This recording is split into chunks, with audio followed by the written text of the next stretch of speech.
우선 하나님의 부르심을 소중히 여기시기 바랍니다. 한번 따라합니다. 하나님의 부르심을 소중히 여기자. 부르심을 소중히 여기십시오. 택함의 차원에서 보면 사실상 하나님은 모든 사람을 택하셨습니다.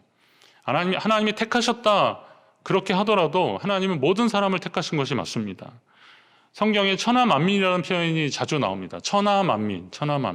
하나님이 아브라함에게 내 자손을 하늘의 별과 같이 번성하게 하여 이 모든 땅을 내 자손에게 주리니 내 자손으로 말미암아 천하만민이 복을 받으리라 라고 말씀하십니다. 이런 약속을 하셨는데 여기서 내 자손은 혈통으로 보면 아브라함의 후손들을 의미하는 것이기도 하지만 최종적으로 보면 이 내 자손은 누구예요? 예수 그리스도를 의미하는 거거든요. 그럼 예수 그리스도로 말미암아서 복을 받는 사람들이 누구냐? 천하만민이라는 거예요. 천하만민이라는 것은 어느 특정한 민족이나 어떤 계층이나 이런 사람들이 아니라 모든 사람들을 말하는 것입니다. 그러니까 천하만민은 구원이 필요한 모든 사람들을 가리키는 말씀입니다. 그렇다면 하나님이 저와 여러분을 예수 그리스도 안에서 부르셨는데 나도 천하만민 가운데 하나다라는 겁니다. 그리고 이 부르심은 아주 특별한 것이기도 하지만 한편으로 보면 이건 선별적인 부르심이 아니라 보편적인 부르심이라는 겁니다. 말이 어려울 것도 없는데 그래도 좀 잘 생각해 보시면 이런 겁니다. 선별적인 부르심이 있고 보편적 부르심이 있다 그러면 여러분은 어떤 부르심을 혹시 받고 싶으십니까? 뭔가 좀 특별하다면 이제 선별적 부르심에 대한 기대감들이 있지만 그러나 하나님은 우리를 보편적으로 부르신 것이 맞습니다. 국가의 복지를 이야기할 때 선별적 복지와 보편적 복지를 이야기하는데 선별적 복지는 좀 어렵거나 좀 도움과 배려가 필요한 사람들을 위한 복지를 이야기를 하는 겁니다. 사실은 그런 복지가 꼭 필요하지만 그러나 국력이 좀 되고 그리고 이상적으로 본다면 보편적 복지를 해야 맞는 겁니다. 예를 들면 65세 이상 되시는 분들은 지하철이나 대중교통수단을 그냥 타실 수 있잖아요. 근데 여러분 그러면 이제 생각해 봤을 때 국가에서 그 연세 이상 되시는 분들은 애쓰고 수고하셨으니까 적어도 이제 대중교통은 그냥 이용하셨으면 하는 마음으로 이렇게 배려를 해 드린 겁니다. 근데 만약에 어렵고 힘든 사람들은 그냥 타고 돈 있는 사람은 좀 돈 내고 타라 그러면 있는 분들 입장에서는 그래 난 있으니까 돈 내고 타야겠지라고 그렇게 마음 잡수실 것 같습니까? 아니 똑같이 세금 내는데 왜 나도 저 사람이랑 많이 먹을 만큼 먹었는데 왜 저 사람은 그냥 타고 나는 돈 내고 타냐? 물론 그래 난 좀 있으니까 내고 탈 수도 있지라고 하지만 일반적으로 생각은 그런 겁니다. 똑같이 세금 내고 이 나라 살았는데 이왕이면 동등하게 해줘야 되는 것이 아니냐라고 생각할 겁니다. 그런데 여러분도 한번 생각해 보십시오. 이 자리에 계신 65세 이상 되시는 분들은 지하철 그냥 타는데 춘천은 그래도 여기 경춘선이 있어서 다행인데 그 ITX 말고 그냥 타시면 가잖아요. 전철을 타는데 만약에 저쪽 강릉이나 삼척이나 이런 분들은 지하철 65세 이상 그냥 타실 수 있습니다라는 것이 무슨 의미가 있겠습니까? 그러니까 이분들은 그게 뭐 서울 사람들만 좋겠네라고 생각을 하실 거라는 거죠. 그러면 이제 보편적인 것을 추구하는 사람들의 마음에서는 그게 좀 불편한 겁니다. 그분들이 나쁘다는 얘기가 아니에요. 그런 생각들은 당연한 것입니다. 그리고 구원도 마찬가지예요. 선별적으로 어떤 특정한 민족이나 그 어떤 계층이나 대상을 향해서만 있는 것이라고 한다면 그건 좀 하나님의 성품하고 맞지 않는다는 것이죠. 구원이 어느 특별한 민족이나 계층의 전유물이라는 거, 이게 말이 안 된다는 거예요. 그러면 하나님의 구원은 편협한 구원이 될 것입니다. 이스라엘 백성들의 잘못은 하나님의 구원을 자기 중심적으로 해석한 거죠. 그들은 선민의식을 너무 지나치게 가져서 하나님이 이스라엘 민족만을 택하시고 구원하셨다라고 결론을 내렸던 겁니다. 이건 오해이고 착각입니다. 출애굽 과정에서 하나님이 이스라엘 백성들을 구원하실 때 가장 결정적인 사건이 10번째 재앙, 그 장자의 재앙이었는데 여러분, 그 장자의 재앙을 하나님이 말씀하시면서 뭐라고 그러시냐면, 본토인에게나 너희 중에 거류하는 이방인에게나 이 법이 동일하니라 그랬어요. 장자의 재앙을 피하는 방법이 이미 하나님이 알려주셨잖아요. 6월절 어린 양을 먹고 그리고 그 피를 어디다? 문설주에다 바르라는 거예요. 이 문설주에 바른 집은 그 장자의 재앙을 내릴 때 그것을 넘어갈 것이다라는 거예요. 그래서 6월이라고 패스오버라고 하는 거거든요. 자, 그러면 이 말씀이 너희 중에 거류하는 이방인에도 이 법이 동일하다라는 것은 혹시 애굽인이라도 그 약속을 믿고 문설주에 양의 피를 바른 사람들은 넘어가겠다는 거예요. 장자의 재앙이 임하지 않게 하겠다는 겁니다. 이방인이라도 그렇게 하시겠다는 거예요. 이게 하나님의 마음이거든요. 그러면 하나님의 구원을 이야기하고 있는 6월절 사건에서도 하나님이 그렇게 말씀하셨다면 이 하나님의 구원은 보편적 부르심이 맞다는 것이죠. 하나님은 모든 사람을 향해서 부르고 계시는 것입니다. 저와 여러분을 향해서도 말입니다. 그렇다면 하나님의 부르심에 차별이 없다는 것을 아셔야 됩니다. 부르심의 대상이 모두에게 동일하다는 것은 이스라엘 민족이나 이방 민족이나 차별이 없다는 것을 의미하는 겁니다. 사람들은 저마다 자신이 소유하고 있는 것에 대한 특별함과 차별성에 대한 기대가 사실은 분명히 있습니다. 그래서 이제 하나님의 부르심이 내게만 특별하기를 바라지 원래 목적하신 모든 사람을 향하는 것에 대해서는 그래도 좀 관심을 덜 갖는 거죠. 제가 예배 중에 누구 이름 한번 좀 불러봤다고 해보십시오. 예. 불렀는데 목사님이 나한테 관심이 많으신가? 라고 생각하실 수 있을 겁니다. 제가 이름을 부르겠습니다. 정익은 집사님. 예. 그러면 이제 우리 집사님이, 권 집사님이 놀란, 아니 왜 남편 이름을 불렀지? 막 그러다가 목사님이 우리 정 집사님을 특별히 어떻게 생각하시나? 라고 할 수 있을 겁니다. 정 집사님도 목사님이 예배 전에 나랑 얘기하시더니 나하고 특별한 관계를 맺고 싶어 하시거나 이렇게 착각할 수도 있습니다. 그냥 제일 보여서 이렇게 딱 저를 반듯한 자세로 보이시길래 제가 그냥 이름을 불렀을 뿐인데, 그런 사람들은 그 부름이 나하고의 어떤 특별한 부름이 되기를 바라는 마음들이 뭐가 이상합니까? 이건 당연합니다. 그런데 하나님의 보편적 부르심의 차원에서 본다면 하나님이 나를 불러주신 것이 감사한데 나 말고도 모든 사람을 함께 부르는 것이다 라는 그런 차원에서 하나님의 뜻을 알고 이것을 실행하는 자들이 되어야 한다는 겁니다.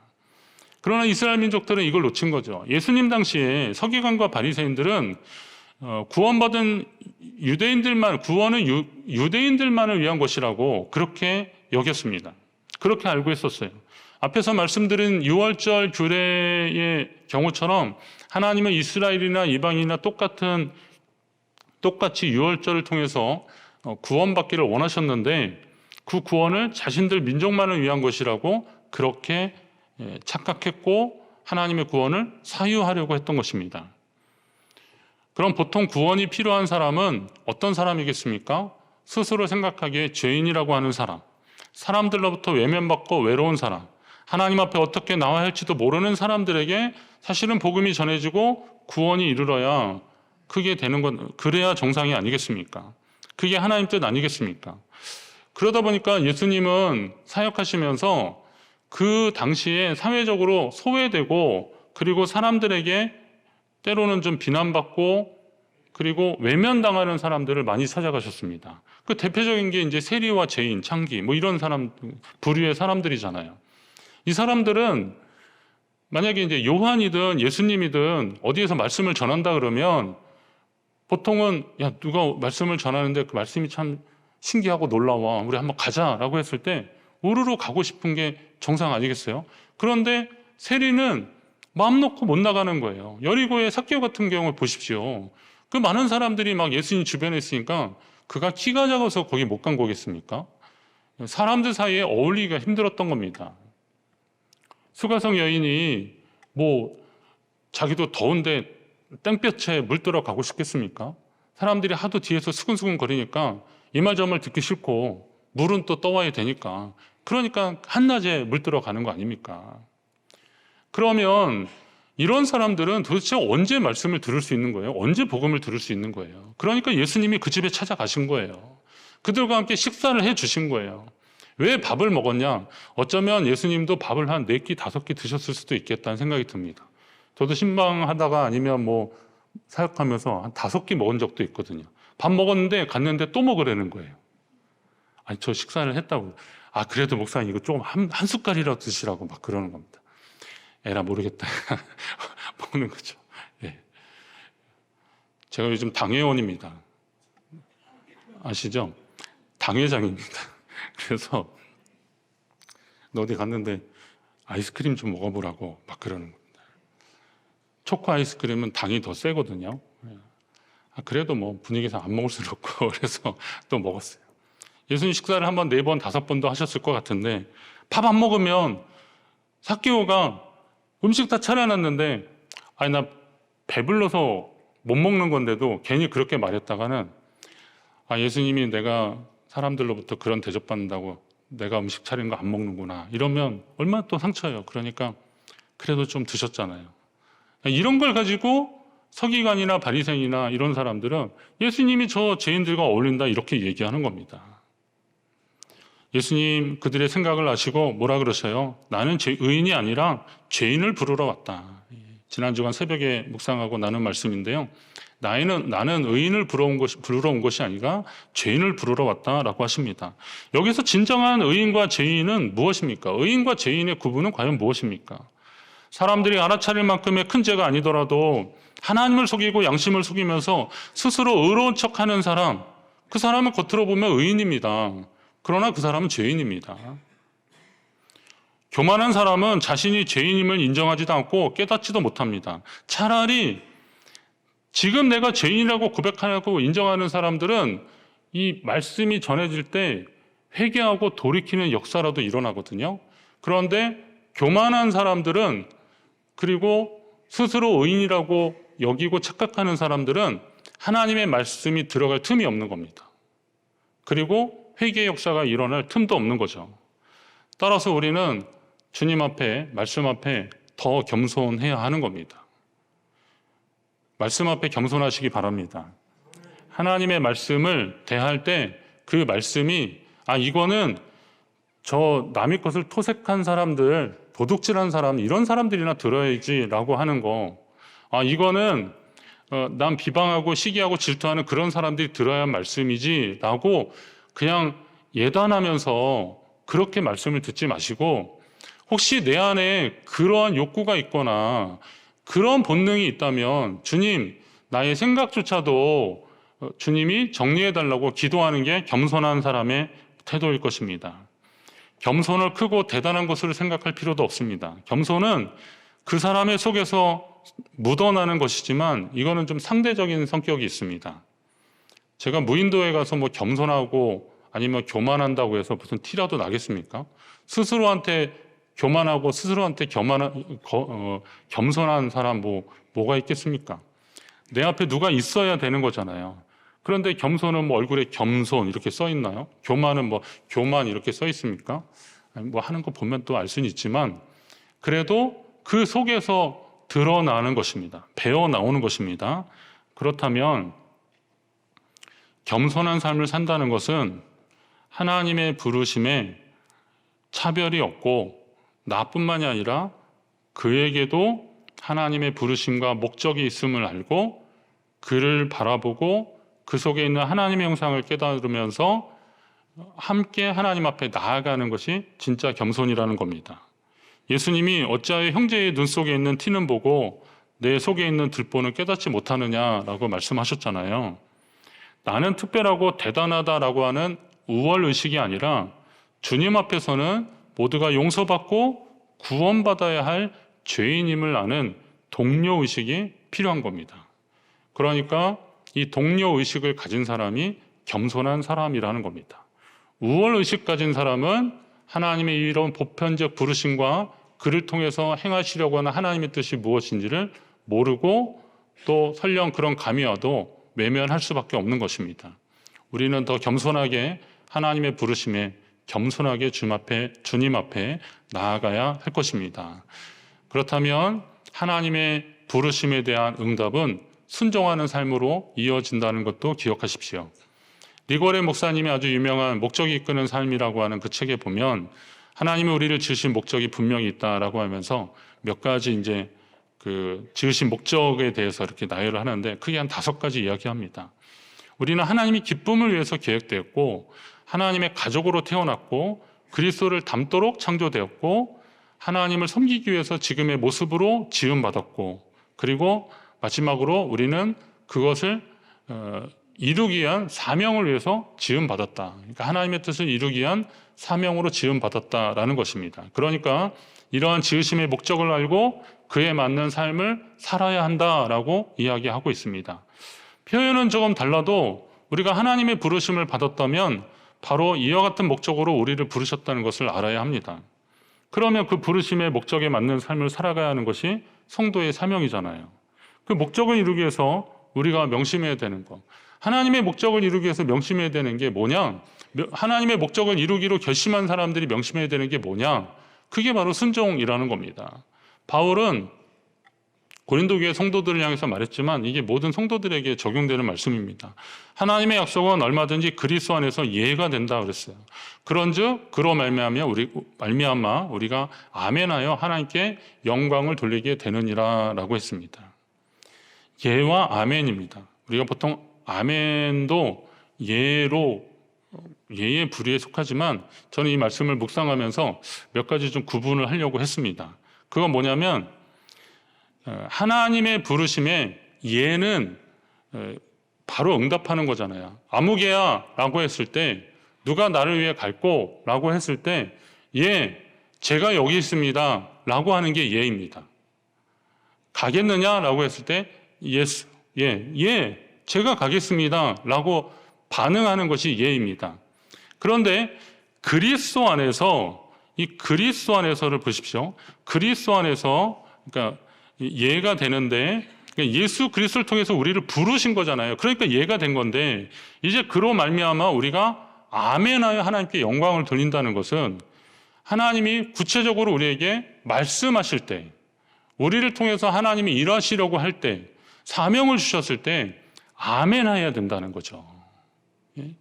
그냥 단지 부르신 것으로 만족하는 자들이 아니라 하나님이 그 사명을 하나님이 그 뜻을 이루기 위해서 우리에게 주신 그 사명에 아멘하는 사람들이 필요하다는 겁니다. 저 예배 섬김 선교를 이제 제가 계속 1월 동안에 말씀을 하려고 해서 지금 이렇게 말씀을 드리는 거예요. 부르심에 온 것으로 끝나면 그러면 하나님이 우리를 부르신 목적이 분명히 있다고 뭐 리고레 목사님 이분만 그렇겠습니까? 지금까지 하나님의 부르심에 응답한 사람들이 다 깨닫고 힘썼던 것들이 다 그런 것들인데 그러면 오늘 우리도 아멘하며 하나님께 영광 돌리기를 다짐해야 되는 겁니다. 하나님의 부르심에 이해하는 사람이 그 뜻 가운데 살아갈 수 있음을 믿으시기 바랍니다. 그러나 아니요하는 사람은 그 목적을 이루기가 참 어렵습니다. 성경의 인물 중에 예라고 대답한 대표적인 사람이 아브라함입니다. 그는 하나님이 그를 부르셔서 내가 내게 지시할 땅으로 가라 했을 때 아멘 했습니다. 근데 아브라함이 원래 어디 살던 사람입니까? 갈대아 우르에 살았던 사람인데 아버지 데라를 따라서 갈 때까지는 저는 이걸 예라고 봤어요. 하란 위쪽으로 간 거거든요. 하란으로 간 거거든요.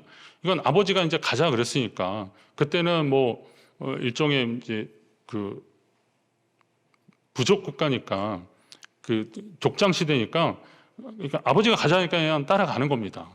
근데 거기에 하나님의 형상이 아주 없는 것은 아니죠. 데라도 우상 만들어서 팔고 그러다가 이것을 떠나야겠다는 그런 마음이 있는 거죠. 창세기 설교할 때 제가 이런 몇 번 말씀을 드렸는데요. 그래서 하란까지 갔는데 아브라함도 예하고 갔는데 거기서 아버지가 죽었어요. 그런데 아내 사라의 집안이 이게 존귀한 여인이라는 뜻이었는데 그러면 다시 그 동네로 가면 나름대로 좀 부유하고 넉넉하게 살 수 있는데 하나님이 내가 내게 지시할 땅으로 가라라고 하시는 겁니다. 근데 그 땅이 사실은 가나안 땅, 우리가 뭐 젖가꿀이 흐르는 약속의 땅이라 그러지만 당시로 보면 아주 척박한 땅이었고 가다가 어디에서 무슨 일을 만나서 죽을 수도 있는 그런데 하나님이 내가 너로 큰 민족을 이루게 하겠다. 내 자손으로 모든 민족이 구원을 받게 하겠다 하나님 약속하시잖아요. 너는 복이 될지라. 이런 약속의 말씀을 이게 뭐 가나안 땅에서 받은 게 아니라 하란에서 받은 거거든요. 그러니까 아브라함이 여기에서 아멘하며 그 길을 가는 겁니다. 근데 재밌는 거는 그 말씀이 12장 초반에 나오는데 얼마 지나지 않아서 아브라함이 기근이 심하니까 애굽에 내려가서 아내를 누이라 하고 막 망신을 막 당하고 별일 많아요. 약속하신 아들 이삭인데 그것도 못 기다리고 뭐 이스마엘을 얻는 그런 상황도 되고, 하여튼 여러 가지 우여곡절이 있는데 문제는 그런 과정 속에서 하나님 중심으로 살려고 애쓰니까 계속 아멘하니까 하나님이 그의 믿음을 성장시켜 주시더라고요. 어느 정도까지 성장시켜 주셨냐면 이사야서 말씀에 하나님이 회복의 메시지를 주시면서 그들의 야곱이 아브라함의 자손이라고 그러는데 아브라함을 어느 정도로 말하냐면 나의 벗 아브라함의 자손아 그래요. 아브라함을 하나님이 벗이라 그랬어요. 친구라고 삼아 주셨어요. 친구를 삼아 주셨습니다. 여러분 이게 아브라함이 하나님 앞에 아멘 했기 때문에 가능했던 일입니다. 그러나 끝까지 순종하지 못한 사람의 결과는 슬프기만 합니다. 사울은 하나님의 부르심에 응답한 듯 했지만 얼마 못 가서 자신과 자신의 나라를 세우느라 그를 통해서 세워나가실 하나님의 나라에 대해서는 관심이 없었습니다. 하나님이 붙여주신 충성스럽고 용맹스러운 다윗이라는 신하를 시기하고 미워하느라 평생 그를 잡으려다가 그에게 주어진 소중한 시간들을 다 허비하고 말았습니다. 결국 그는 길보아산 전투에서 블레셋과 싸우다가 세 아들이 죽고 자기도 스스로 목숨을 끊고 그러면서 생을 마감하고 말았습니다. 아멘한 사람과 아니한 사람의 차이가 바로 이렇더라고요. 우리는 당연히 예하고 아멘하고 나왔다면 끝까지 그 믿음 지키며 주님 앞에 나아가시기를 간절히 바랍니다. 여호와의 산에 오르는 모세와 백성의 지도자는 하나님의 부르심에 응답한 민족을 대표하는 사람들입니다. 이스라엘 민족만 대표하는 것이 아니라 오늘 우리 말씀을 듣고 말씀대로 살려고 하는 모든 사람들을 대표하는 사람들입니다. 2024년도 부르심에 응답한 공동체인 우리 교회가 하나님의 부르심에 아멘하며 나아가기를 주의 이름으로 축원합니다. 살면서 우리는 깨닫게 되는 것이 있습니다. 행복을 만드는 것은 물질이 아니라 말이다라는 것입니다. 그렇더라고요. 그러면 이제 불행을 만드는 것도 역시 말인데 결국 말은 행복도 만들고 불행도 만들어요. 근데 믿음의 말을 이야기하는 겁니다. 이해하고 아멘하고 믿음으로 나아가며 실천하는 사람들. 같은 사람이라도 악기를 바꾸면 그 악기의 소리가 나는 겁니다. 바이올린과 비올라의 차이가 거기서 거기 같은데요. 잘 들어보면 조금 다릅니다. 저 같은 그냥 막기도 딱 들어보면 약간 차이가 납니다. 갑자기 테스트를 하려고는 하진 마시는데요. 우리나라의 비올라 연주자 김상진 씨인가 누구 있어요. 근데 제가 그분 거 이렇게 들으면서 이게 좀 다르구나라는 걸 느꼈어요. 바이올린하고. 최은경 집사님이 비올라다 이제 바이올린을 갔잖아요. 다른 소리가 나는 겁니다. 막기는 그냥 들으면 그게 그거 아니야 그래도 소리가 다른 겁니다. 그러나 오늘날 또 첼로에 관심이 있어서 첼로를 하면 첼로 소리가 나는 거고 피아노에 관심이 있으면 연주하면 피아노 소리가 나는 겁니다. 같은 사람이 무엇을 연주하느냐에 따라서 소리가 달라지는 겁니다. 그럼 우리는 똑같은 사람 같지만 우리가 어떤 것을 따라가느냐에 따라서 인생이 달라지고 결과가 달라지는 겁니다. 그럼 여러분 무엇을 따라가길 원하십니까? 인생에 많은 선택지가 있는데 무엇을 따라가길 원하십니까? 내가 선택하려고 하지 마시고 하나님이 우리를 부르셨는데 그 부르심이 실수가 없고 실패가 없고 정확하다는 부르심을 전제로 그걸 믿음으로 주님의 부르심에 응답하며 믿음으로 나아가시기를 간절히 바랍니다. 그런 사람들을 통해서 하나님이 일하실 것을 기대하십시오. 저와 여러분이 우리 교회가 올 한 해 그렇게 주님의 부르심에 응답하여서 쓰임받는 교회와 성도 되시기를 주의 이름으로 축원합니다.